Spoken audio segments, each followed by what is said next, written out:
প্রিয় দর্শক, শুভেচ্ছা। আপনাদের সবাইকে আমন্ত্রণ জানাচ্ছি সংবাদপত্র বিষয়ক অনুষ্ঠান পাবলিক রিয়াকশন দেখার জন্য।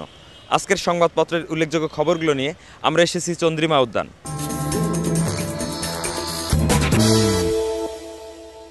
টিপাইমুখ বাঁধ নির্মাণ চুক্তি উদ্বেগ জানায়নি বাংলাদেশ, আজকের সংবাদপত্রের একটি উল্লেখযোগ্য খবর। চলুন এই খবরটি নিয়ে কথা বলি জনগণের সাথে। যদি ওরা মূল্যায়ন করতো তাহলে অবশ্যই আমাদেরকে এ ব্যাপারে সম্পৃক্ত করতো যে হ্যাঁ আমরা করতে চাই, তাহলে তোমাদের মতামত কী। কিন্তু আমাদের মত যখন নেওয়াই হয় না, তখন তো আর আসলে আমাদের গভর্নমেন্ট বা আমাদের যে যারা দায় দায়িত্বে আছে তাদের তো অ্যাক্টিভিটিস কিছু দেখতেছি না, এবং এতে অবশ্যই আমাদের দেশের ক্ষতি হবে। অথচ যারা দেশ পরিচালনা করে তারা যদি তাদের দায়িত্ব পালন না করে, তাহলে এখানে তো আমাদের ব্যর্থতা। টিপাইমুখ বাঁধ নিয়ে অবশ্যই আমাদের উদ্বেগ জানানো উচিত ছিল, এবং আমাদের পররাষ্ট্রনীতি এই জন্য অবশ্যই আমি দায়ী মনে করি, কারণ তাদের এই ব্যাপারে তাদের ভূমিকা মনে হয় আরও জোরালো হওয়া উচিত ছিল। এবং যেটা আপনি জাতিসংঘের কথা বললেন, হ্যাঁ, জাতিসংঘে এই বিষয়ে আমাদের টিপাইমুখ বাঁধ নিয়ে জাতিসংঘে এটা উত্থাপন করা যেতে পারে। কোনো এক্সপার্ট ওপিনিয়ন আমরা পাইনি এই পর্যন্ত। কেউ কেউ বলে এটা বাংলাদেশের জন্য শুভ আনবে, আর কেউ কেউ বলে যে এটা বাংলাদেশের জন্য একটা সাংঘাতিক ক্ষতিকর ব্যাপার।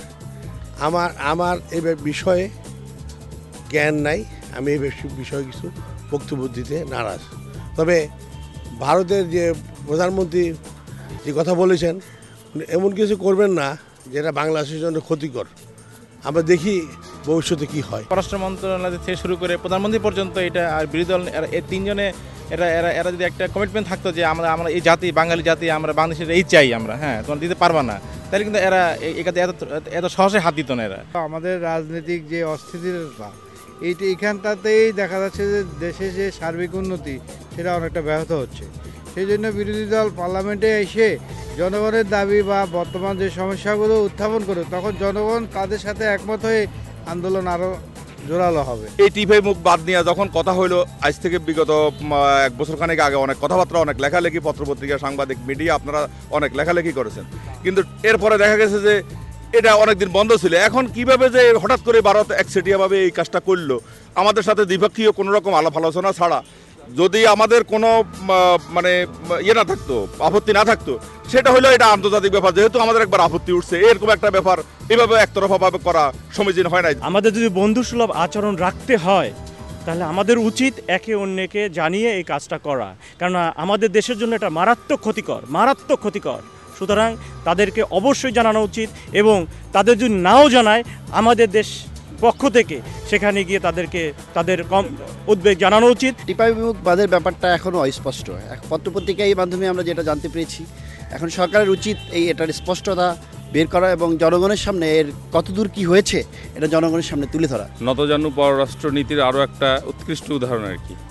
কিছুর জন্য আমাদের দেশের পত্রপত্রিকা সব জায়গাতেই আমরা দেখতে পাচ্ছি যে তারা টিপাইমুখ বাঁধ দেওয়ার জন্য যত রকম যা করার দরকার করে ফেলছে, এবং আমরা এটা জিওগ্রাফির যে ম্যাপ, এটা ম্যাপেও আমরা সুস্পষ্টভাবে দেখতে পাচ্ছি যে আপনাদের মাধ্যমেই যে তারা শুরু করে দিছে, কিন্তু আমাদের সরকারের কাছ থেকে এখন পর্যন্ত কোনো রকম স্টেটমেন্ট আমরা পাচ্ছি না যে এটা শুরু করেছে কি করেনি। বর্তমানে আর কি যে ডিসিশনটা নিচ্ছে সম্পূর্ণ একচেটিয়া, এবং এখানে ভারতের স্বার্থটাই সম্পূর্ণ রক্ষা করা হয়েছে, আমাদের দেশের স্বার্থের দিকে কোনো তোয়াক্কা করা হয় নাই। আর তারপরে আমাদের দেশের সাধারণ আপামর জনসাধারণের করা উচিত এখন এই ব্যাপারে সচেতনতা বৃদ্ধি করা এবং প্রচার প্রসার বৃদ্ধি করা, তারপরে জাতিসংঘের সহায়তা নেওয়া। টিপাইমুখ যেই বাঁধটার কথা বলতেছে, এটা ভারতেরও হোক, সাথে সাথে বাংলাদেশের জন্য উপকারটা হোক, তো এটার জন্য ওইভাবেই এটা উপস্থাপন করা উচিত, যার দ্বারা দুই পার্টিরই, মানে বাংলাদেশ হোক এবং তারও যদি কোনো ক্ষতি নয়, দুইজনই সুবিধাটা ভোগ করতে পারেন। টিপাইমুখের যেটা বাঁধটা, এটার দ্বারা দুজনের সুবিধার দরকার আছে, কারণ আমাদের পুরো এগ্রিকালচার বেসড একটা কান্ট্রি আমরা, তো আমাদের শস্যের দরকার হয়, আমাদের জীবনযাপন নির্ভরই করতেছে পুরো শস্যের উপরে। সো আমাদের যদি এই বাঁধের থেকে কোনো সহায়তা বা এই পানি সেচের ব্যাপারটা আমরা চিন্তা করতেছি, ওটা যদি না আসে, তা আমরা পুরোপুরি ক্ষতিগ্রস্ত হয়ে যাব। আমাদের ইন্টারন্যাশনাল সহায়তা নেওয়ার দরকার এই ব্যাপারে, কারণ আমরা একটা সবল প্রতিপক্ষের বিরুদ্ধে কাজ করতেছি, আমরা একা পারবো না। জাতিসংঘকে নিয়ে যদি আমরা এটা কাজ করি, তাহলে আমাদের যেটা অধিকার সেটা হয়তো আমরা সেই জিনিসটা পাবো। অন্যথায় পাওয়া খুব কষ্টকর হবে। আমাদের সরকারের চরম ব্যর্থতা, এটা অবশ্যই সরকারকে দৃঢ়ভাবে পদক্ষেপ নিতে হবে। টিপ এবং বাঁধ যেন নির্মাণ না হয়, আন্তর্জাতিকভাবে এটা একটা আইনের পরিপন্থী। অবশ্যই এটাকে প্রয়োজনে জাতিসংঘের সহযোগিতা নিতে হবে এবং সরকারকে কঠোরভাবে জাতিসংঘে এই ব্যাপারটা উত্থাপন করতে হবে। আদারওয়াইজ এই জাতি